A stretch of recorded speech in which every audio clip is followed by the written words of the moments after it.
Tehreek Insaf level playing field के लिए मुसलसल अदालतों से रुजू भी कर रही है, अदालतों से मुसलसल रिलीफ भी हासिल कर रही है, मगर फिर भी अदालतों पर तनकीद भी कर रही है। और आज तहरीक इंसाफ ने बल्ले का निशान वापस लेने के लिए सुप्रीम कोर्ट से रुजू कर लिया है और तहरीक इंसाफ के रहनुमा बैरिस्टर गौहर खान ने एक बार फिर सुप्रीम कोर्ट से रिलीफ मिलने की उम्मीद का इजहार किया है, जबकि मुख्तलिफ इलेक्शन ट्रिब्यूनल से तहरीक इंसाफ के मुतादिद उम्मीदवारों के कागजात नामजदगी मंजूर भी हो गए हैं। लेकिन इसके बावजूद तहरीक इंसाफ ही के रहनुमा शेर अफजल मरवत ने चीफ जस्टिस काजी फाइसा पर सख्त तनकीद भी की है। इसके अलावा तहरीक इंसाफ के अंदर इख्तलाफात भी सामने आ रहे हैं, जिनकी तफसीलात आपके सामने रखेंगे। मगर पहले आपको बताएं कि आज तहरीक इंसाफ ने बल्ले के इंतखाबी निशान के हुसूल के लिए सुप्रीम कोर्ट से रुजू कर लिया है और पेशावर हाई कोर्ट के फैसले के खिलाफ सुप्रीम कोर्ट में अपील दायर कर दी है, जिसमें मौक़िफ़ इख्तियार किया है कि इलेक्शन कमीशन की दरख्वास्त काबिल समाअत ही नहीं थी। इलेक्शन कमीशन इस मामले में फरीक नहीं बन सकता। दरख्वास्त दायर करने के बाद मीडिया से बात करते हुए तहरीक इंसाफ के रहनुमा बैरिस्टर गौहर खान ने कहा कि अदालत से दरख्वास्त है कि कल ही इस दरख्वास्त पर समाअत करे। उम्मीद है अदालत सुनवाई करेगी।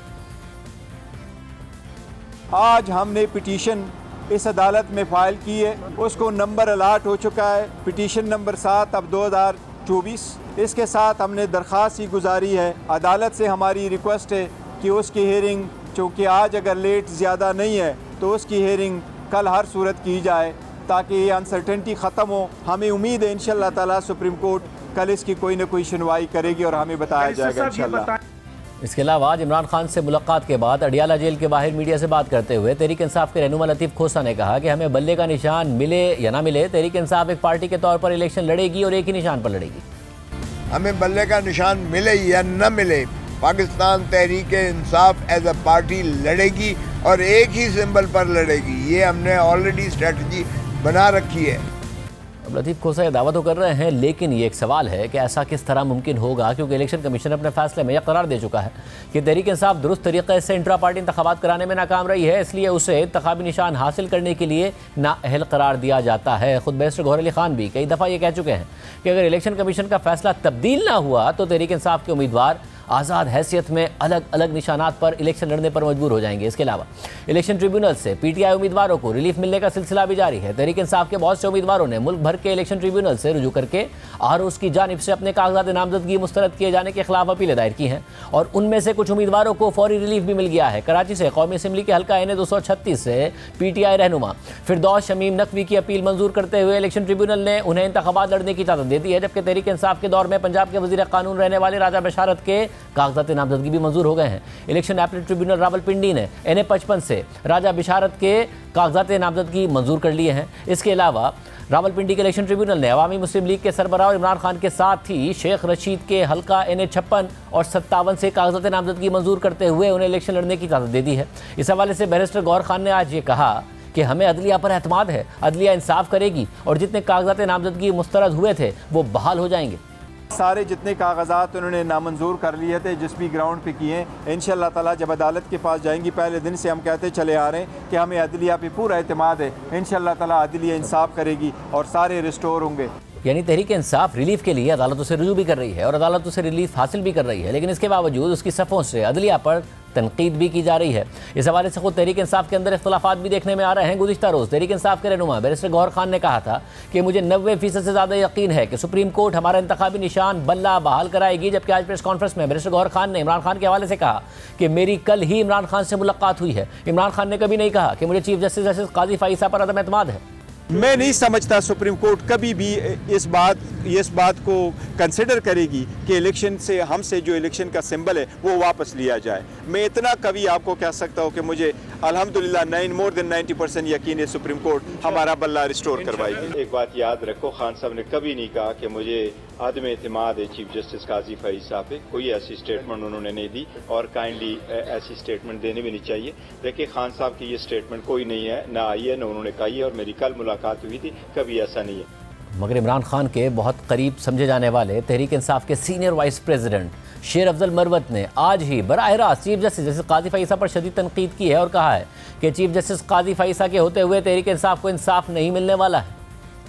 पीटीआई ये समझती है कि शायद हमारे दौर में उनके खिलाफ दायर की गई जो रेफरेंस था और जिसके हवाले से हमने रिग्रेटल का इजहार भी किया था, लेकिन शायद चीफ जस्टिस ऑफ पाकिस्तान अपने दिल से इस बुग़्ज़ को निकाल नहीं सके हैं। सुप्रीम कोर्ट ऑफ पाकिस्तान में हमारे मुकदमात जो है न कि सिर्फ ताखीर का शिकार है, बल्कि पीटीआई अब समझती है कि चीफ जस्टिस ऑफ पाकिस्तान के होते हुए पीटीआई को इंसाफ नहीं मिलने वाला है। पाकिस्तान तहरीक इंसाफ अपने वकला, अपने लीडर, इनके हवाले से दिए गए तमाम कलमात की शदीद मजम्मत करती है और हम वादे कर देना चाहते हैं कि अब हमारी तस्दीक न उड़ाएं, बाज आ जाएं इससे। आप हमें इंसाफ नहीं दे सकते, कोई हक नहीं आपको कि आप हमें निशाने सितम बनाएं, आप हमारी तस्दीक करें। इसलिए सवाल उठ रहा है कि क्या तहरीक इंसाफ जो कर रही है वो एक हिकमत अमली के तहत कर रही है कि कुछ रहनुमा उम्मीद का इजहार करें अदलिया से ताकि रिलीफ मिले, फिर कुछ दबाव बढ़ाने के लिए उस पर तनकीद करें, और तहरीक इंसाफ के रहनुमा और हामी सोशल मीडिया पर जस्टिस काजी फाइसा के खिलाफ एक गलीज़ मुहिम भी जारी रखे हुए हैं। जबकि तहरीक इंसाफ ही के रहनुमा सेनेटर अली ज़फ़र ने न्यूज़ के प्रोग्राम कैपिटल टॉक में मेज़बान हामिद मीर से बात करते हुए कहा था कि मैं पेशावर हाई कोर्ट के जज के खिलाफ चलने वाली मुहिम से खुद को दूर करता हूँ। सोशल मीडिया पर चीफ जस्टिस काजी फाइसा और दीगर जजेस के खिलाफ जो भी मुहिम चला रहा है वो तहरीक इंसाफ का खैरख्वाह नहीं हो सकता, वो ऐसा किसी एजेंडे के तहत ही कर सकता है। सोशल मीडिया पे पेशावर हाई कोर्ट के एक जज साहब के ख़िलाफ़ नहीं बल्कि सुप्रीम कोर्ट के चीफ जस्टिस समेत कुछ चीफ जस्टिस के जज साहिबान के ख़िलाफ़ एक बाकायदा कंपेन चल रही है। तो क्या ये कंपेन जो है ये तहरीक इंसाफ के सपोर्टर या उनका जो सोशल मीडिया सेल है वो नहीं चला रहा? मैंने भी देखी है, जो भी ये कर रहा है वो पार्टी का खैर ख्वाह तो नहीं हो सकता, कोई एजेंडे के तहत ही कर रहा होगा। बिकॉज मैं तो पर्सनली भी और पार्टी के बिहाफ पे भी इस किस्म की तनकीद को कंडेम करता हूँ हमेशा, और मैं ये कहता हूँ कि ये एक अजीब किस्म का हमारा एक और माहौल बन गया है जिसको हमें ख़त्म करना है।